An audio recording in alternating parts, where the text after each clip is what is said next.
حضرت اسرائیل علیہ السلام کے بارے میں ایک روایت لکھی ہے کہ انہوں نے کہا اللہ تعالیٰ سے کہ یا اللہ، میں نے روحیں تو بہت قبض کی ہیں، لیکن ایک آدمی پر 2 دفعہ مجھے رحم آیا ہے۔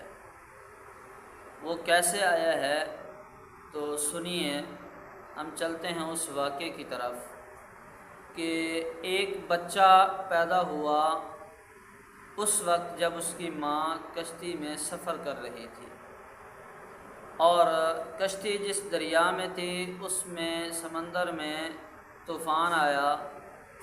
طوفان ایسا آیا کہ جس کی وجہ سے وہ کشتی کے اندر جتنے لوگ تھے وہ بھی غرق ہو گئے، تباہ ہو گئے، اور کشتی بھی تباہ ہو گئی، ختم ہو گئی، ٹوٹ گئی۔ صرف ایک تختہ باقی رہ گیا جس پر یہ بچہ اور اس کی جو ماں تھی اس بچے کو جننے والی وہ تھے۔ پھر اللہ پاک نے حضرت اسرائیل علیہ السلام کو حکم دیا کہ جاؤ اور اس کی والدہ کی روح قبض کر لو۔ تو حضرت اسرائیل علیہ السلام کہتے ہیں اس وقت مجھے پہلی مرتبہ اس بچے پر رحم آیا کہ یہ چھوٹا سا بچہ ہے جو 1 دن کا بھی نہیں ہوا، لیکن اللہ نے حکم دے دیا اس کی والدہ کی روح قبض کرو، تو اللہ کی اطاعت کرتے ہوئے میں نے اس کی والدہ کی روح قبض کر لی۔ اب اس کی والدہ بھی دریا میں ڈوب گئی، ختم ہو گئی، گر گئی، لیکن وہ بچہ جو ہے وہ اسی تختے پر رہا۔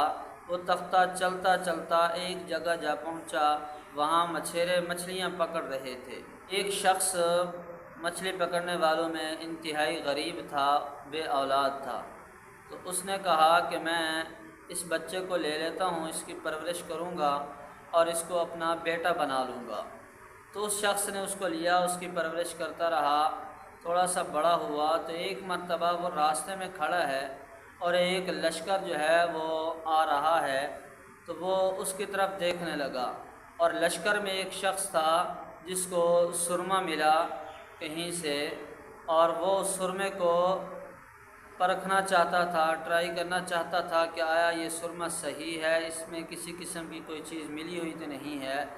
تو وہ یہ چاہتا تھا کہ میں پہلے خود نہ پہنوں بلکہ کسی اور کو پہناؤں پھر میں خود پہنوں۔ تو بچہ وہاں کھڑا تھا، تو یہ لشکر جب قریب آیا تو اس شخص نے اس بچے کو بلایا اور اس کو سرما پہنا دیا۔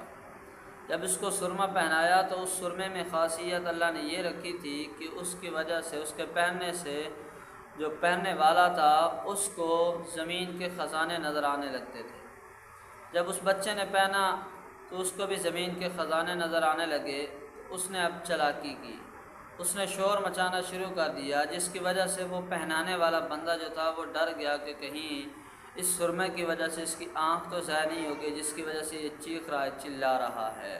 اب وہ شخص سرما اس نے وہیں پھینکا اور وہ لشکر کے ساتھ آگے نکل گیا۔ تو اس بچے نے وہ سرما اٹھایا اور گھر اپنے والد کے پاس آیا جس نے اس کی پرورش کی تھی، اس کو آ کر سارا قصہ سنایا۔ تو اس نے کہا کہ ہم غریب ہیں، غربت میں زندگی گزارے ہیں، تنگ دستی میں، اگر واقعی میں ایسا ہے کہ تجھے خزانے نظر آ رہے ہیں تو پھر ہم چلتے ہیں، تو بتاتا جا، میں کھوتا جاتا ہوں، ہم خزانے نکال لیتے ہیں۔ تو وہ والد کے ساتھ چلا، باپ کے ساتھ چلا، اور وہ بتاتا گیا اور اس کا باپ جو ہے وہ کھدائی کرتا گیا اور خزانے نکالتا گیا۔ اس طرح وہ چند ہی دنوں میں بہت بڑا دولت مند بن گیا۔ پھر اس کے دل میں یہ خیال آیا کہ جب میرے پاس دولت ہے ہی تو میں کیوں نہ بادشاہ بن جاؤں۔ تو جو پہلے بادشاہ تھا اس کے اوپر اس نے حملہ کیا، اس کو ختم کر کے یہ بادشاہ بن گیا۔ جب بادشاہ بنا پھر اس کے دل میں خیال آیا کہ میں اب اپنی جنت بناتا ہوں۔ اللہ کی مخالفت، اللہ کے رسولوں کی مخالفت، دشمنی پر اتر آیا۔ اس نے جنت بنانا شروع کر دی۔ بنانے والوں نے، تعمیر کرنے والوں نے اس کے کہنے کے مطابق وہ جنت اس کی تیار کر دی۔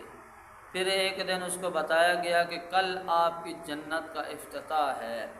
جب اس کی جنت کا افتتاح ہونے لگا تو وہ شخص اندر قدم رکھنے لگا، تو اللہ نے اسرائیل علیہ السلام کو حکم دیا کہ اسی جگہ اس کی روح قبض کر لو۔ تو انہوں نے فوراً اس کی روح قبض کر لی۔ حضرت جبرائیل علیہ السلام کہتے ہیں یہ دوسری جگہ تھی جہاں مجھے ایک ہی بندے پر دوسری مرتبہ رحم آیا کہ اس نے اتنی بڑی جنت بنوائی، لیکن اس کو جنت دیکھنا اور اندر داخل ہونا بھی نصیب نہ ہوا۔